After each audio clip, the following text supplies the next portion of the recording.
Have you ever felt like an emotional archaeologist? For years, that was my entire identity. I'd meet a man, see the faintest glimmer of potential buried under layers of insecurity, immaturity, and outright neglect, and I'd convince myself I was the one destined to unearth the masterpiece within. I'd bring out my finest tools, my endless patience, my bottomless empathy, my strategic encouragement. I'd carefully brush away the dust of his past traumas, catalog his excuses, and spend all my energy trying to piece together the fragments of a person, hoping to eventually restore him to the magnificent state I'd imagined. My name is Clara, and for most of my adult life, I believed my purpose was to fix things. By day, I was a graphic designer, creating order and beauty from chaos on a screen. By night and on weekends and in every spare moment, I was applying the same principles to broken men, forgetting that people are not Adobe projects. They cannot be edited, filtered, or saved by an external user. The final excavation, the one that finally made me put down my tools, was with a man named Mark. He was the quintessential ruin, charming on the surface, but structurally unsound. For his 30th birthday, I spent 2 months planning the perfect surprise party. I'm not talking about a few balloons and a cake. I'm talking a full-scale production. I coordinated with 30 of his friends, many of whom I had to chase down like a debt collector.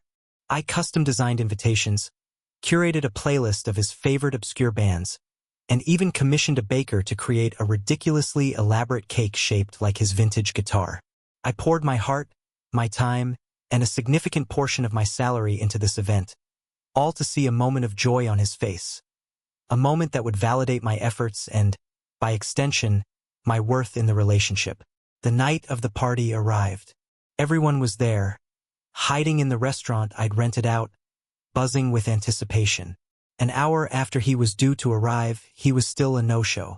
My texts went from cheerful to anxious to pleading.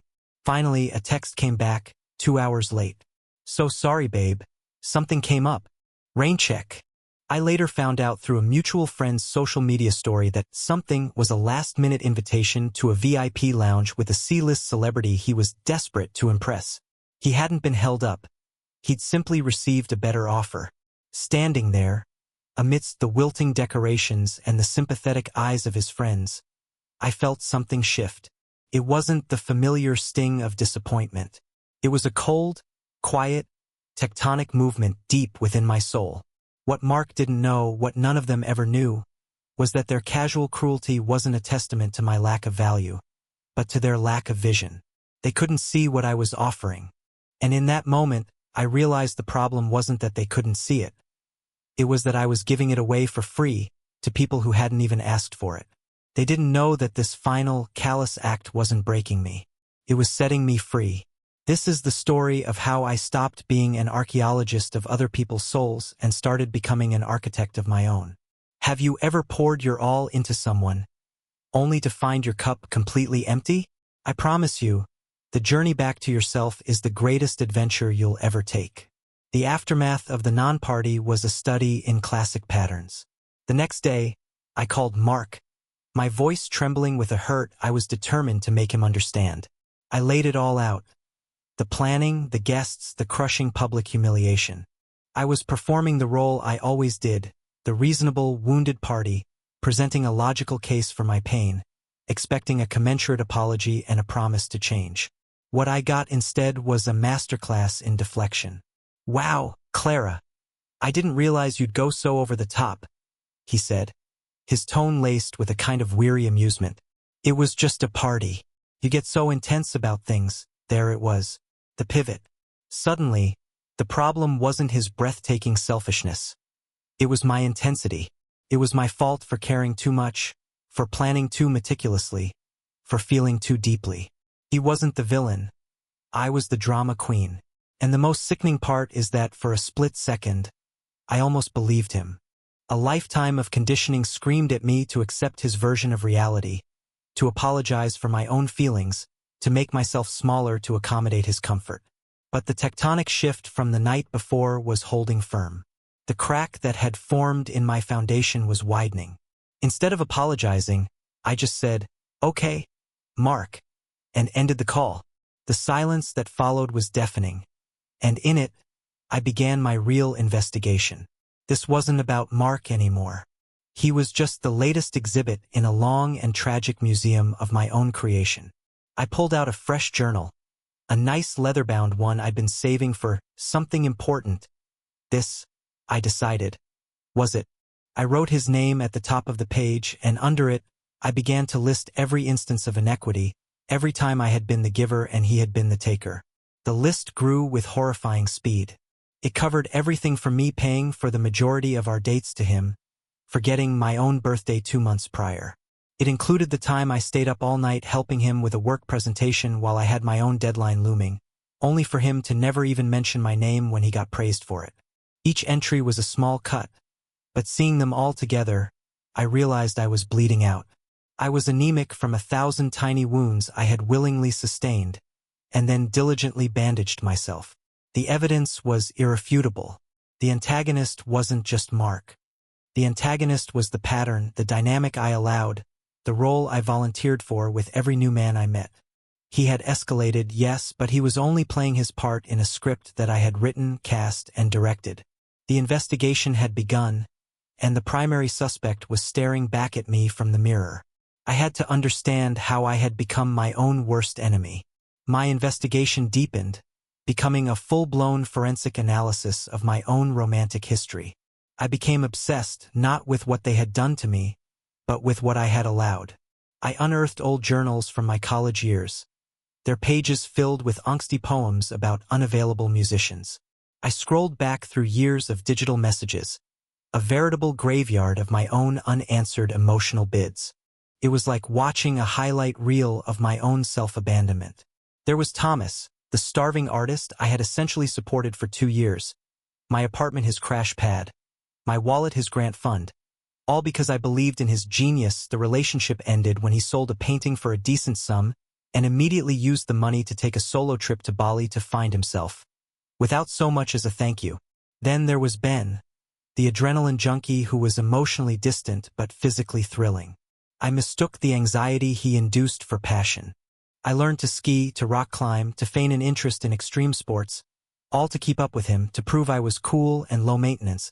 He left me for his rock climbing instructor, telling me I was too safe, and of course Mark, the final nail in the coffin of my people-pleasing persona. Looking at them all lined up, the artist, the adventurer, the executive, I had always thought they were so different. But my investigation revealed the one horrifying common denominator, me. I was the one who saw a fixer-upper and called it potential. I was the one who heard, "I'm not ready for a relationship," and translated it as, "Please try harder to prove you're worthy." I was the one who consistently accepted crumbs and called it a feast because I was starving for validation. The aha moment, the one that hit me with the force of a physical blow, came late one night while reading an article about attachment theory. It wasn't that I was attracted to broken men. It was that my own sense of worth was so fractured that I could only feel valuable when I was actively fixing someone else. My giving wasn't generosity. It was a transaction. I was trading my energy, my time, and my love for a fleeting sense of purpose. It was a desperate, subconscious plea. If I can fix you, maybe that means I'm not broken. That was the discovery. The fundamental flaw wasn't in them. It was in my own operating system. My programming was coded to seek out bugs in others, so I'd never have to address the virus in my own mainframe. The realization was both devastating and liberating. It was devastating because it meant I had no one else to blame. All that righteous anger I felt toward Mark and all the others was just a smokescreen. But it was liberating because if I was the problem, then I could also be the solution. I didn't need to find a better man. I needed to become a better woman, a whole woman for myself. The archaeological dig was over. It was time to draw up some blueprints. With the raw, painful truth exposed, I knew I couldn't just try harder to change. My old methods were part of the problem. I needed a new system, a new framework for my life. I needed a strategy. My first move was to find a professional ally, someone who could look at my internal schematics with an objective eye. I found a therapist, a woman named Dr. Anya Sharma, whose calm, no-nonsense demeanor felt like a port in a storm. In our first session, I laid out my entire museum of failed relationships. She didn't offer platitudes or sympathy. Instead, she listened intently and then said something that would become my mantra. Clara, you've been acting like a contractor. You show up, fix the foundation, patch the walls, and then you're surprised when the owner moves in someone else. It's time to stop renovating other people's houses and start building your own together. We began to draft what I jokingly called the blueprint for Clara. It wasn't about finding love. It was about cultivating a life that I, myself, would love to live in. The first and most critical component was what we called the no initiative. My default setting was yes, yes, I can help. Yes, I have time. Yes, it's no problem. We started small. I practiced saying no to a colleague who wanted me to take on extra work without extra pay. I said no to a friend who always forgot her wallet. Each no felt like a small rebellion, terrifying at first, but then incredibly empowering. It was like exercising a muscle I never knew I had. The second component was the energy audit. I made a list of every person and activity in my life and rated them on a simple scale. Did they energize me or drain me? The results were illuminating. So much of my social life revolved around being a sounding board for other people's problems. I began to politely decline the one-sided coffee dates, the endless drama-filled phone calls. I wasn't being cruel. I was being self-preservative. I was plugging the leaks in my own energy reserves. The final and most exciting part of the blueprint was the hobby project. Dr. Sharma asked me what I had always wanted to do, just for me. The answer came immediately: pottery. There was something about the idea of taking a formless lump of clay and shaping it with my own hands into something tangible, something real, that felt deeply symbolic. It wasn't for anyone else. It wasn't to impress a man or fit into a certain crowd. It would be messy, difficult, and entirely my own. I signed up for a beginner's class at a local community studio, a 12-week course that felt like a semester in self-reclamation. This was my new construction project, building a life so solid and beautiful that I would never again be tempted to move into a ruin. The early days of executing my new blueprint were clumsy and fraught with internal conflict. The no initiative felt like speaking a foreign language. The first time I told a friend, I couldn't listen to her complain about her boyfriend for the third time that week because I had plans for myself. The silence on the other end of the line was thick with disapproval. My own guilt surged, a conditioned reflex telling me I was being selfish, unkind. I had to sit with that discomfort, reminding myself that my peace was not a public utility. Slowly, with each small boundary I set, the guilt began to subside, replaced by a quiet hum of self-respect. The energy audit led to a culling. My social circle shrank, but the quality of my interactions skyrocketed. The silence left by the energy vampires was initially jarring. I realized how much of my time had been filled with noise, with the static of other people's lives. Now, in the quiet, I had to face myself. There were moments of profound loneliness, where the temptation to text an old flame, just for the validation of a reply, was almost overwhelming. It was during one of these weak moments that the universe decided to test me. My phone buzzed late one night with a text from a number I didn't have saved, but a message I knew by heart. Hey you, it was Mark. Not even, hey, Clara, or, how are you? Just the lazy, low-effort, hey you. The classic breadcrumb tossed out to see if I was still hungry. My thumbs hovered over the keyboard. The old Clara would have crafted a response that was cool but available, witty but welcoming. She would have seen it as an opportunity, a chance to show him what he'd lost, to maybe, just maybe, get the apology she never received. But the architect, the builder, saw it for what it was. A man checking to see if his keys still worked in a property he had abandoned. It was an attempt to trespass on my newfound peace. I looked at the message, took a deep breath, and instead of replying, I simply blocked his number. There was no fanfare, no angry text, no dramatic declaration. Just a quiet, decisive click. It was one of the most powerful things I had ever done. The next day, I walked into my first pottery class. My hands, so used to navigating the precise digital world of graphic design, were awkward and smeared with wet clay. My first attempt at a bowl collapsed into a sad, lopsided lump.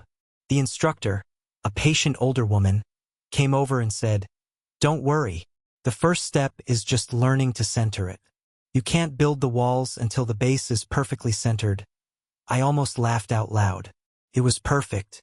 I was messy, I was starting from scratch, and for the first time in my life I was finally learning how to get centered. The pottery studio, with its earthy smell of damp clay and drying glaze, quickly became my sanctuary. It was a place where the only expectation was to show up and try. There was no performance, no need to be charming or witty. My worth was measured in the simple, tactile process of creation, not in anyone's perception of me. I was frankly terrible at it for a while. My pots were wobbly, my mugs had crooked handles, and my bowls looked more like ashtrays. But I didn't care. The joy wasn't in the outcome. It was in the focus, the feeling of my mind quieting down as my hands worked. For 2 hours a week, my only problem was a stubborn air bubble or a wall that wouldn't rise. It was meditative. It was grounding. And it was there that I met Leo. He was in the same beginner class, a quiet presence at the wheel across from me. He had a calm, steady energy, and his hands, unlike mine, seemed to know exactly what to do. He wasn't flashy or loud. He was just there, focused on his own work, his brow furrowed in concentration. For the first few weeks, we barely spoke beyond a shared smile over a collapsed pot or a nod of acknowledgement. He wasn't trying to impress me. He wasn't offering unsolicited advice or trying to help me in that condescending way men sometimes do. He was simply coexisting in the same creative space. The internal tension for me, however, was immense. My old programming was running a frantic diagnostic. He's cute. Say something clever. Ask him about himself. Figure out what he likes. Does he think my pots are pathetic? Should I pretend to be better at this than I am? It was a cacophony of my old, insecure self, screaming at me to perform. But I fought it. I breathed through the anxiety and focused on my lump of clay. I reminded myself of the blueprint. I am not here for him. I am here for me. Our first real conversation happened when I was lamenting to myself over a bowl that I had just trimmed the bottom out of. "The phantom floor," he said with a small smile, not looking up from his own wheel. "Happens to everyone." I was so close, I groaned, holding up the clay ring. He finally looked over, his eyes a warm, kind brown. "The good thing about clay," he said, "is you can always wedge it up and start over." It was a simple statement, but it resonated deep within me. You can always start over. After that, we started falling into easy conversation, mostly about the class. Then, it turned into getting a coffee at the cafe next door after we'd cleaned up. I learned he was a landscape architect, someone who designed gardens and parks for a living. The symbolism was so on the nose it felt like the universe was writing a novel. Here I was, trying to cultivate my own inner landscape, and I meet a man who literally builds grounded, peaceful, beautiful spaces for a living. The whole thing felt like a test, and I was determined to pass. The coffees after pottery class became a regular ritual, one I looked forward to with a mixture of excitement and vigilance. With Leo, things were different. He didn't monologue about his own ambitions or his past glories. He asked questions. Not interrogation-style questions, but questions born of genuine curiosity. He'd ask about a difficult client at my design job or what I was reading, and he would actually listen to the answer, his gaze steady, his phone nowhere in sight. He remembered small details I'd mention in passing and would bring them up again later, showing he had not just heard me, but absorbed what I was saying. This was completely foreign territory. My entire dating life had been a masterclass in active listening, of being the perfect audience.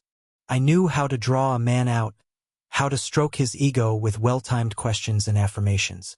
I had no idea how to simply be the one who was heard. One afternoon, as we were sipping lattes, he was sketching on a napkin. "Sorry," he said, noticing me watching. "Just an idea that popped into my head." He turned the napkin around. It was a rough but elegant drawing of a small, glass-paned greenhouse. "I'm planning to build a little greenhouse for my herbs and seedlings in my backyard," he explained. "Just a weekend project." The old Clara would have seen this as a golden opportunity. She would have immediately launched into helpful mode. "Oh, that's amazing. I could help you with the branding for your herb business. I could design a little logo for you. Have you thought about setting up an online shop? I could build you a website." She would have inserted herself into his project, making herself indispensable, weaving her value directly into the fabric of his dream. It was my go-to move, the one that always made me feel needed and secure, at least for a little while. But the new Clara, the architect of her own life, held her tongue. She took a breath. She looked at the drawing and saw it not as an opportunity for her to contribute, but simply as a beautiful thing he was creating for himself. She was a visitor in his world, not a contractor. "Leo, that's beautiful," I said, my voice even and calm. "I would love to see it when it's done. It sounds like a wonderful project." I was receiving, not inserting. I was appreciating, not strategizing. Felt like walking a tightrope. Every instinct screamed at me to do something, to prove my worth, to contribute. Resisting that urge took every ounce of my newfound strength. The suspense was all my own. Was I being boring? Did he think I was uninterested? I was so used to equating helpfulness with lovability that simply being present felt like a radical, terrifying act of stillness. I was waiting for the other shoe to drop, for him to lose interest in someone who wasn't actively trying to improve his life. I just didn't realize the shoe that was about to drop would shatter my old world for good. Months passed, and my relationship with Leo continued to unfold with a calm, steady grace that was both beautiful and deeply unsettling to my old patterns. He was consistent. He was kind. He respected my time and my space. He never made me feel like I had to audition for his affection. And yet, a part of me was always braced for impact, waiting for the inevitable disappointment, the moment he would reveal himself to be just like the others. I was so used to turbulence that the smooth flight felt unnatural. My birthday was approaching in the fall. In previous years, this was an occasion for high anxiety. It was a test for my partner, a benchmark of how much they cared, and I would subtly or not so subtly drop hints for weeks, managing their efforts to ensure I wasn't let down. This year, I decided to do the opposite. As part of my blueprint, I decided I would spend the day entirely by myself, doing exactly what I wanted. I would take myself to a museum, eat at my favorite cafe, and read in the park. It was to be a celebration of my own company. I mentioned this plan to Leo casually one evening. "My birthday is on Saturday," I said, "and I'm taking myself on a solo date for the whole day. It's my gift to me." He didn't look offended or left out. He just smiled. "That sounds perfect, Clara. A day just for you. You deserve it." There was no pouting, no guilt trip, no attempt to insert himself into my plans. Just pure, unadulterated support for my autonomy. It was so healthy it made my teeth ache. On the morning of my birthday, I woke up feeling peaceful. I was making coffee when my phone buzzed. It was a text from Leo. "Morning. I know you're taking the day for yourself and I completely respect that. I'm not gonna call or interrupt. I just dropped a little something on your porch. No need to even answer the door if you don't want to. Just wanted to make sure you felt celebrated today. Have the absolute best birthday." I read the text twice. My heart, which I had so carefully shielded, began to beat in a rapid, unfamiliar rhythm. This was it. The moment of truth. The confrontation. It wasn't a fight or an argument. It was a confrontation with unambiguous, healthy, respectful kindness. It was an act so contrary to everything I had ever experienced from a partner that it felt like a challenge. He was respecting my boundary while still showing he cared. He was giving without any strings attached. He wasn't asking for a reaction or for me to manage his feelings. He was simply celebrating me. My hand trembled as I walked to the front door, my mind reeling. My entire defense system, built to withstand neglect and selfishness, had no protocol for this. I turned the lock and pulled the door open, my breath caught in my throat. There on my welcome mat, sitting in the soft morning light, was a small but perfect gift. It was a potted orchid, its delicate white and purple petals looking impossibly elegant. Leaning against the ceramic pot was a simple card, and next to it, a small gift bag from my favorite local coffee roaster. My hands shook as I picked up the card. Inside, in his neat, architectural handwriting, It said, "Happy birthday, Clara. I hope your day is as wonderful as you are. P.S. I remembered you saying you loved orchids." My eyes immediately filled with tears. But it wasn't just the orchid. I opened the gift bag. Inside was a bag of the specific espresso blend I'd mentioned loving weeks ago, and tucked beside it was a book. It was a beautifully illustrated hardcover on the art of kintsugi, the Japanese practice of repairing broken pottery with gold lacquer, a philosophy of treating breakage and repair as part of the history of an object, rather than something to disguise. I had mentioned my fascination with it once, just once, after a pot of mine had cracked in the kiln. He had remembered. Every single detail was something I had shared in a passing, unguarded moment. He had been listening, not to find my flaws or figure out my needs for his own benefit, but just listening. The gift wasn't extravagant or over the top. It was quiet, thoughtful, and deeply personal. It was the absolute antithesis of Mark's grand, empty gesture and subsequent betrayal. This gift wasn't about the giver. It was entirely about the receiver. As I stood there in my doorway, clutching the book on repairing broken things with gold, I began to sob. It wasn't the sad, painful crying of my past. It was a gut-wrenching, soul-cleansing release. It was the sound of old walls crumbling, of ancient defense systems being decommissioned. The old Clara, the frantic fixer, the people-pleaser, the emotional archaeologist who searched for value in other people's rubble, died right there on the front porch. She was washed away in a flood of tears brought on by one simple, profound act of kindness. The power of my old, self-sabotaging patterns was broken, not by force, but by gentleness. I took a deep, shuddering breath, wiped my eyes, and pulled out my phone. I pressed his name, and my voice, when it came out, was steadier than it had ever been. "Leo," I said, my voice thick but clear. "Thank you. This is the best gift I have ever received." In that moment, I wasn't just accepting a gift. I was accepting a new reality. I was finally, truly, letting love in. My relationship with Leo didn't become a whirlwind romance or a dramatic fairy tale after that birthday. That's the kind of story my old self would have wanted, one filled with soaring highs and dizzying passion. Instead, it became something far more precious. It became real. It was calm, steady, and built on a foundation of mutual respect, a structure we were co-designing day by day. He didn't fix me, and I felt no urge to improve him. We were two whole people choosing to share our lives, not two halves trying to become one. The peace I felt was profound. The constant, low-grade anxiety that had been the background noise of my life for so long simply faded away. I no longer spent my energy trying to decipher mixed signals or manage someone else's moods. My energy was my own, and I invested it in my work, my friendships, and my pottery. I kept going to the studio, and I got better. My hands, once clumsy, learned the language of the clay. I made a set of beautiful, perfectly imperfect bowls, their glazes a deep ocean blue.